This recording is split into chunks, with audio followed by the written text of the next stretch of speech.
6व्या प्रश्नामध्ये काय माहिती दिली सांगा बरं. एका त्रिकोणाच्या दोन बाह्य कोनांची मापं दिलेत, 140 अंश आणि 110 अंश.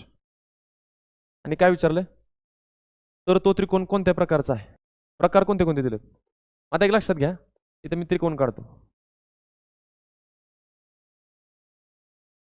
त्याला नाव देतो ABC. BC ही रे पुढे वाढवतो, अशी मी BC हा किरण पुढे वाढवतो आणि ते एक बाह्य कोन करतो, कितीचा, 110 अंशाचा. मी AB हा किरण इकडे पुढे असं वाढवतो, बरोबर, आणि ते एक बाह्य कोन तयार झाला. त्या बाह्य कोनाचं माप किती घेतो मी, 140 अंश.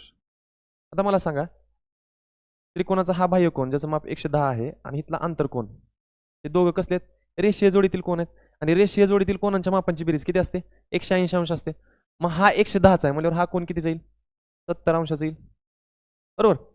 त्याच पद्धतीनं हा बाह्य कोन 140चा आहे आणि इथला जवळचा आंतरकोन, ह्या दोघांची बेरीज किती आहे, हे रेषीय जोडीतील कोन आहेत त्यामुळे ह्यांची बेरीज किती, 180. मग हा 140चा म्हणजे हा किती जाईल, 40 अंशाचा येईल, बरोबर. आता राहिलेला तिसऱ्या कोनाचं माप काढा. बघा आता त्रिकोणाच्या तिन्ही आंतरकोनांची बेरीज किती, 180 अंश. त्यातला हा 40चा, बी किती जाय 40चा, सी किती जाय 70चा, 70 आणि 40 किती झालं, 110. 180 मधून 110 गेलं तर तिसरा कोन किती जाईल, 70चा. तर मग ABC मध्ये बी हा 40 अंशाचा आहे, ए 70 अंशाचा आणि सी 70 अंशाचा. तर हा त्रिकोण ह्यातल्या कुठल्या प्रकारामध्ये बसेल, समद्विभुज त्रिकोण.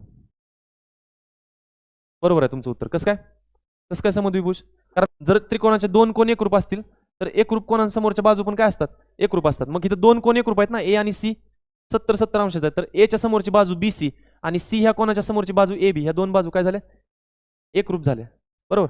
आणि ज्या त्रिकोणाच्या दोन बाजू एकरूप असतात त्याला आपण काय म्हणतो, समद्विभुज त्रिकोण. समजलं.